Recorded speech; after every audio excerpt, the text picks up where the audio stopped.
ఇదిగోండి మటను వేసాం కదా ఆయిల్లో. ఫోన్ మధ్య మధ్యలో ఆగిపోతుందండి, అందుకనే ఆఫ్ చేశాను.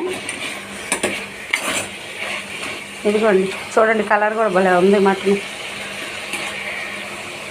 ఈ ఎముక మా మనవడకండి, చూడండి. ఈ ఎముక ఇస్తే చాలు వాడికి.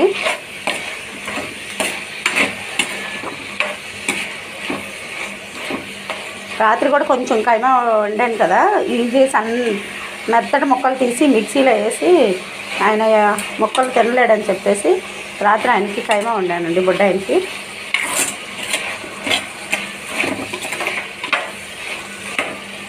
ఇప్పుడు ఇలా ఎంత మొక్క ఇచ్చినా కూడా తినలేడు. అదే కైమా అనుకోండి సన్నగా ఉంటుంది, అందుకని రాత్రి పెట్టాను. మళ్ళీ మటన్ కూడా చిన్నపిల్లలకి ఎక్కువ పెట్టకూడదు, అరగదు కాబట్టి.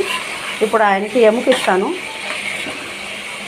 ఈ ఎముక తర్వాత ఇదిగోండి గుండెకాయ.